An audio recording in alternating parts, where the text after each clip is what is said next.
Hello and welcome friends to our YouTube channel. आज हम लोग आप लोगों के लिए सामाजिक अध्ययन का सब्जेक्ट लेके आए हैं और आज जो है ये है तीसरा पार्ट। इससे पहले 2 और पार्ट डल चुके हैं फ्रेंड्स, आप प्लेलिस्ट से जाके चेक कर सकते हैं।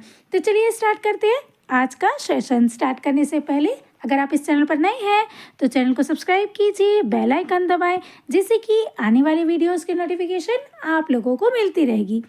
तो आज का पहला प्रश्न है, सिंधु घाटी सभ्यता में गोदीवाड़ा का साक्ष्य कहाँ से प्राप्त हुआ? तो ये जो गोदीवाड़ा का साक्ष्य है, या पहले 4 ऑप्शन पढ़ सकते हैं फ्रेंड्स, मैं आप लोगों को सीधा करेक्ट आंसर बताऊंगी।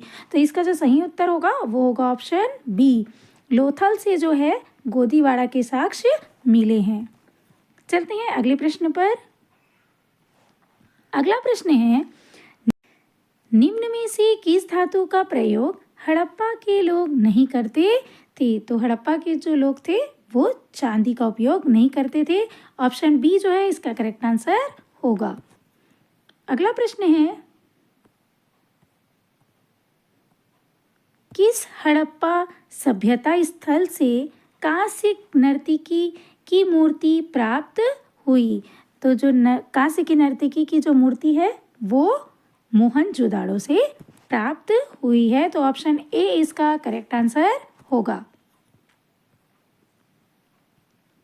अगला प्रश्न है, गर्तावास के साक्ष्य कहाँ से मिले हैं? तो ये जो है ये कहाँ से मिला है? ऑप्शन ए इसका करेक्ट आंसर हो जाएगा, बुर्ज होम जो कि कश्मीर में है, यहाँ से मिला है। अगला प्रश्न है, जुते हुए खेत के साक्ष्य कहाँ से मिले हैं? तो जुते हुए जो खेत है वो कहाँ से मिले हैं? ऑप्शन बी इसका करेक्ट आंसर हो जाएगा, कालीबंगा से। अगला प्रश्न है, ऋग्वैदिक काल का सर्वाधिक महत्वपूर्ण देवता कौन है? तो ये कौन है फ्रेंड्स? ऑप्शन सी इसका करेक्ट आंसर हो जाएगा, इंद्र। इंद्र जो है ये सबसे महत्वपूर्ण देवता है ऋग्वैदिक काल के। अगला प्रश्न है, ऋग्वैदिक में उल्लेखित नदियों में सर्वाधिक पवित्र नदी कौन सी थी? तो सबसे पवित्र नदी कौन सी थी? ऑप्शन बी इसका करेक्ट आंसर हो जाएगा, सरस्वती। अगला प्रश्न है, ऋग्वैदिक आर्य किसकी पूजा करते थे? तो ये जो आर्य हैं ऋग्वैदिक के, ये किसकी पूजा करते थे? ऑप्शन डी इसका करेक्ट आंसर हो जाएगा, प्रकृति की। अगला प्रश्न है, ऋग्वैदिक के 10वें मंडल में निम्न में से किसका उल्लेख पहली बार मिलता है? तो इसका जो सही उत्तर होगा वो होगा ऑप्शन बी, शूद्र। शूद्र के बारे में जो है पहली बार उल्लेख मिला है 10वें मंडल में ऋग्वैदिक के। अगला प्रश्न है, गायत्री मंत्र का उल्लेख किस वेद में है? तो गायत्री मंत्र का जो उल्लेख है वो ऋग्वेद में है। ऑप्शन सी इसका करेक्ट आंसर होगा।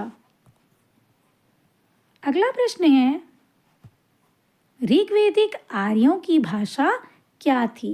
तो ऋग्वैदिक आर्यों की भाषा संस्कृत थी। ऑप्शन बी इसका करेक्ट आंसर होगा। अगला प्रश्न है, निम्नलिखित में से प्राचीनतम वेद कौन सा है? तो सबसे प्राचीन वेद कौन सा है? ऑप्शन ए इसका करेक्ट आंसर हो जाएगा, ऋग्वेद। अगला प्रश्न है,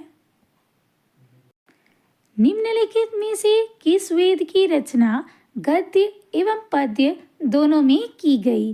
तो इसका जो सही उत्तर होगा फ्रेंड्स वो होगा ऑप्शन सी, यजुर्वेद को जो रचना है वो गद्य और पद्य दोनों में की गई है।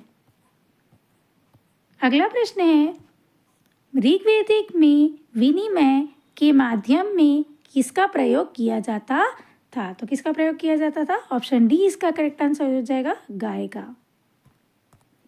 अगला प्रश्न है, ऋग्वैदिक काल की सबसे प्राचीन राजनीतिक संस्था कौन सी थी?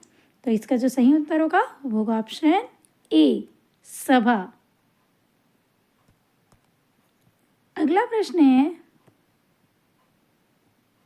निम्न में से कौन सा युग्म सम्मिलित नहीं है? तो इसका जो सही उत्तर होगा वो होगा ऑप्शन डी, कुंभा जो है ये सम्मिलित नहीं है। बाकी जो है सम्मिलित है, मतलब विस्तता को जो है झेलम के नाम से जानते हैं, जो प्राचीन नदी है, और यहाँ पर जो है आधुनिक नाम जो है दिया गया है नदियों का।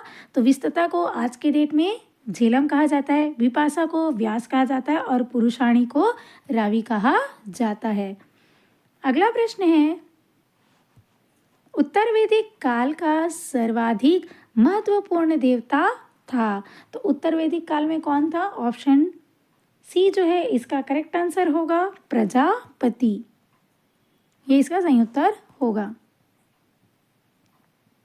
अगला प्रश्न है, किस वेद में संगीत विद्या का वर्णन है? तो संगीत विद्या का वर्णन किस में है? ऑप्शन बी इसका करेक्ट आंसर हो जाएगा सामवेद में। अगला प्रश्न है, वेदांगों की संख्या कितनी है? तो वेदांगों की संख्या कितनी है? ऑप्शन डी इसका करेक्ट आंसर हो जाएगा 6। 6 वेदांग होते हैं। अगला प्रश्न है, भारतीय पुराणों की संख्या कितनी है? तो भारतीय पुराणों की संख्या कितनी है? ऑप्शन ए इसका करेक्ट आंसर हो जाएगा 18। अगला प्रश्न है, निम्नलिखित में से किसे धर्मशास्त्र भी कहा जाता है? तो धर्मशास्त्र किसे कहा जाता है? ऑप्शन डी इसका करेक्ट आंसर हो जाएगा स्मृति को। अगला प्रश्न है, विद्या ब्रह्म विद्या का संबंध किस वैदिक साहित्य से है? तो इसका जो सही उत्तर होगा वो होगा ऑप्शन बी, उपनिषद से। अगला प्रश्न है, जैन धर्म का वास्तविक संस्थापक किसे माना जाता है? तो जैन धर्म का जो वास्तविक संस्थापक है वो महावीर को जाना जाता है। तो ऑप्शन सी जो है इसका करेक्ट आंसर होगा। अगला प्रश्न है, जैन धर्म के 24वें तथा अंतिम तीर्थंकर थे। तो अंतिम तीर्थंकर कौन थे जैन धर्म के? ऑप्शन ए इसका करेक्ट आंसर हो जाएगा महावीर। अगला प्रश्न है, पार्श्वनाथ द्वारा प्रतिपादित 4 महाव्रतों में महावीर स्वामी ने कौन सा 5वां व्रत जोड़ा? तो इसका जो सही उत्तर होगा वो होगा ऑप्शन बी, ब्रह्मचर्य को जोड़ा है। यही जो व्रत है जो महावीर स्वामी ने जोड़ा था।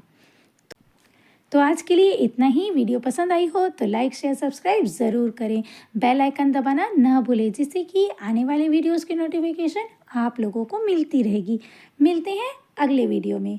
Thanks for watching.